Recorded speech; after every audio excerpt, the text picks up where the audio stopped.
Bienvenue sur le podcast du site maghrebemergent.com, le média indépendant et apolitique qui reprend toute l'actualité du Maghreb au quotidien. Aujourd'hui, on va se pencher sur un sujet qui fait souvent parler, les tarifs d'Air Algérie. Ils sont souvent jugés élevés. Notre objectif, c'est d'essayer de comprendre un peu mieux les raisons derrière cette politique de prix. Et pour ça, nous accueillons un spécialiste du secteur. Bonjour, ravi d'être parmi vous pour discuter de ce thème, oui. Parfait. Alors, on le sait, la critique revient souvent. Les billets Air Algérie, ils coûtent cher. Surtout si on compare avec d'autres compagnies, notamment les low cost. Quelle est l'explication de la compagnie face à ça? Oui, c'est vrai, c'est une perception assez répandue. En fait, l'argument principal d'Air Algérie, c'est de se distinguer du modèle low cost. La compagnie défend une politique de transparence. C'est-à-dire que le prix qu'on voit quand on réserve, eh bien, ce serait le prix final.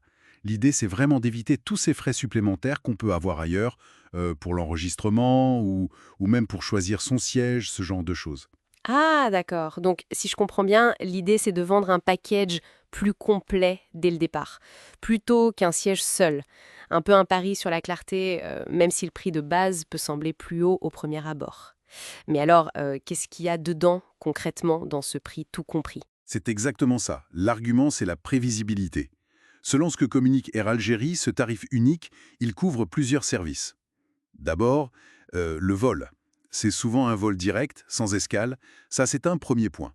Mhm. Ensuite, le choix du siège. C'est inclus.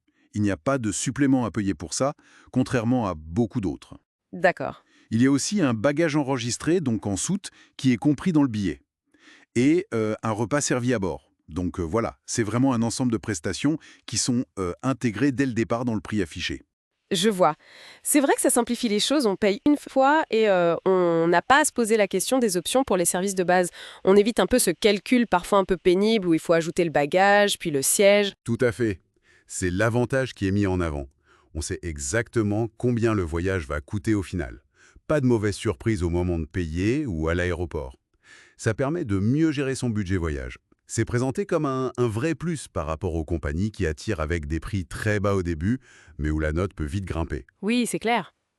Mais est-ce que cette approche tout inclus, même si elle est transparente, elle peut pas être vue comme moins flexible?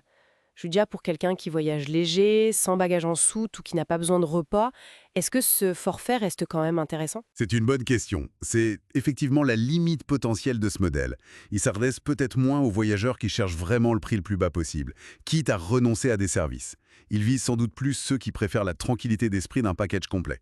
Et puis, il faut aussi considérer qu'Air Algérie, et c'est la compagnie nationale, elle a un réseau assez étendu, près de 50 destinations. Elle joue un rôle important pour connecter l'Algérie au reste du monde. Donc cette politique tarifaire s'inscrit aussi dans cette mission de service un peu plus globale, on peut dire. D'accord, c'est bien compris. Donc, si on résume un peu, Air Algérie répond aux critiques sur ses prix en défendant un modèle basé sur la transparence. Le prix affiché serait final et couvrirait un ensemble de services. Vol direct, choix du siège, bagages en soute, repas.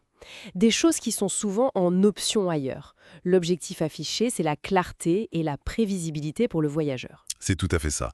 La valeur proposée, c'est celle d'une expérience de voyage où on sait à quoi s'attendre, sans surcoût imprévu.